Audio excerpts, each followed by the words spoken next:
Hey everybody, this is Trista New Year Yeager, chief writer at Rock Paper Scissors, and I am so lucky because I am physically sitting next to Olivia Jones of, did I get your name right? Yes. Okay.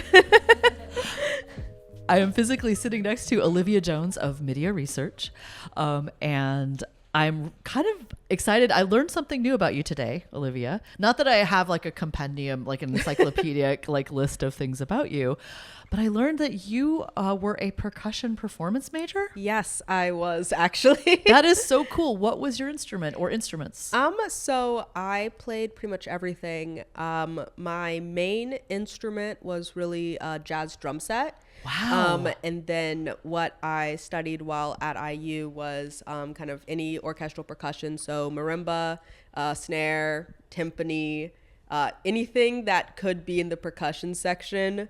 I had to take lessons in it. That is so cool. I have to say timpani lessons sound really fun. It was fun. It was fun. It was kind of stressful because you're tuning in real time.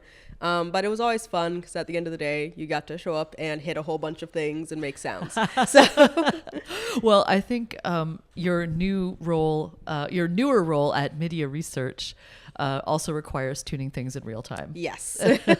So I feel like we're really lucky today because you and your colleague Tatiana Cirisano, who's a friend of the podcast, and a friend of Music Tectonics, dropped a really interesting new report.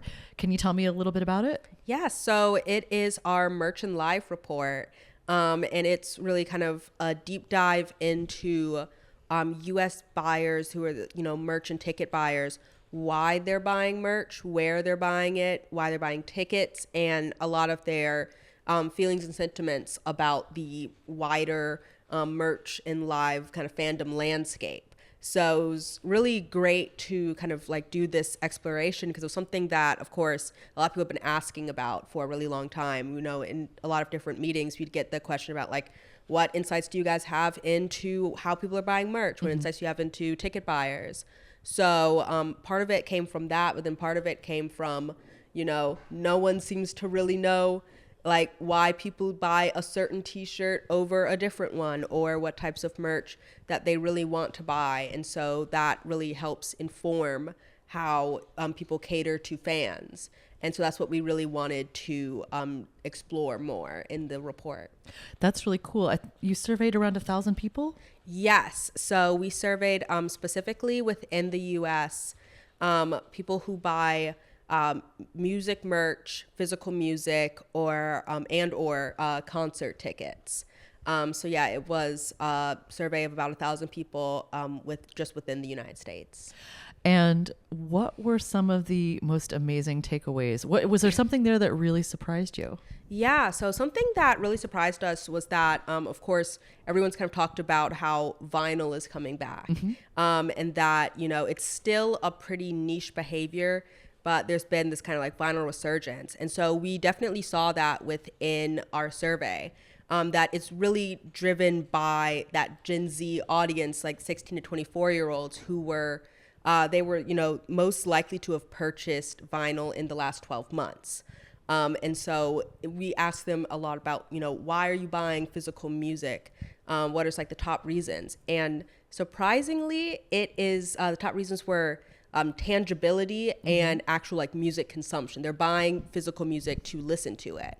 And so we found that really interesting because these are listeners they've grown up in a time where, more music than ever is available at any point digitally. So they grew up within this kind of streaming era, but there has been a swing back towards tangible music that they can actually hold in their hands and they can own and they can listen to. So we've been calling this kind of the analog revival, but we found that to be so interesting that, you would think who's still buying, CDs and vinyl records? Oh, it must be like older consumers, but it wasn't. It was really more often younger consumers. I think that's really interesting too, because from what I've read about, say, millennial physical format buyers, so sometimes it's just as a collectible, right? So that was the previous sort of wisdom was, folks are just buying it and like putting it on their shelf or maybe even framing it and putting it on the wall. But it sounds like Gen Z, way to go. You're using it like Gen Zs are using it as directed. Yeah, exactly. That's the thing. It's like, obviously, you know, there are a lot of people who are collecting them. And I mean, part of the resurgence of vinyl has been vinyl as a fandom product where they're buying it as a piece of merch. So we also saw, you know, young buyers who are buying multiple versions of a vinyl. The kind of what you think of the Taylor Swift, all the different versions, have to collect them all. So of course there is still that behavior. But it was also often just, you know, putting on the vinyl, putting on the CD and sitting and listening to it as intended. I love that. I love that. That's really beautiful.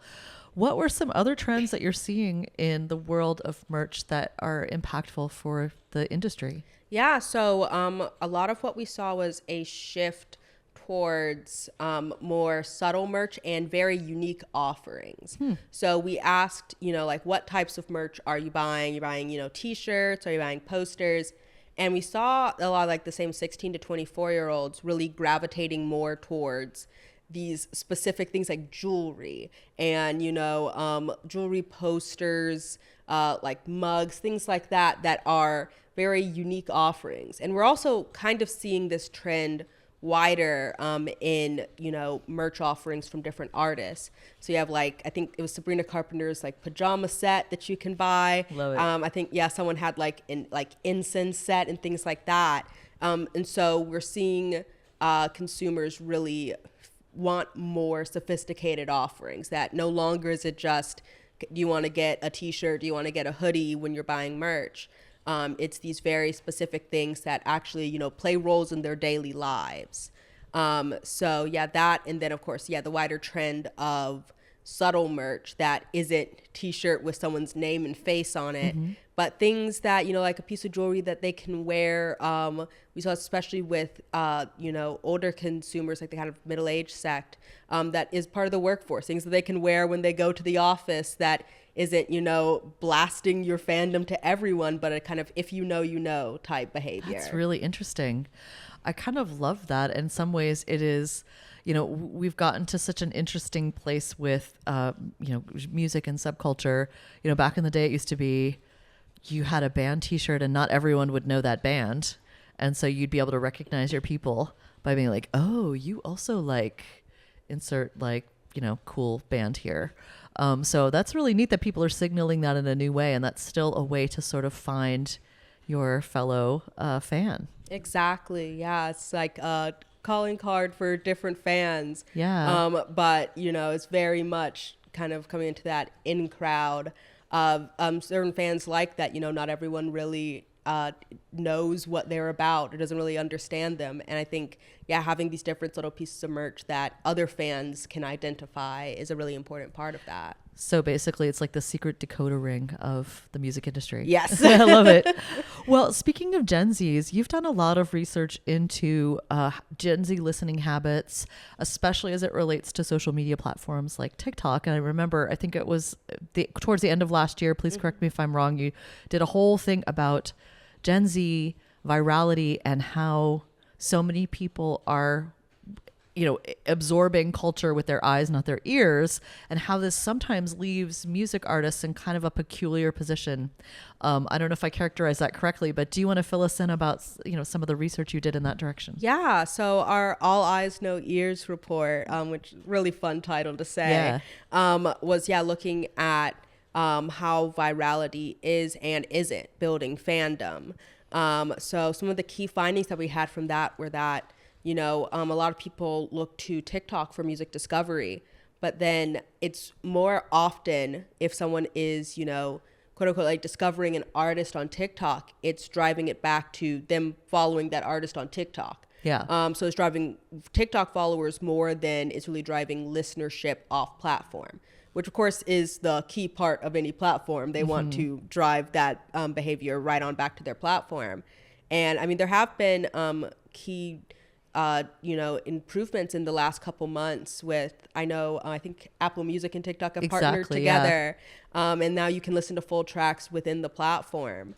So there have been things like that that really help. But what we're mostly seeing is that there are different levels of discovery. So what a lot of people are referring to as discovery on social media is really a social discovery, where they're hearing a clip of a song.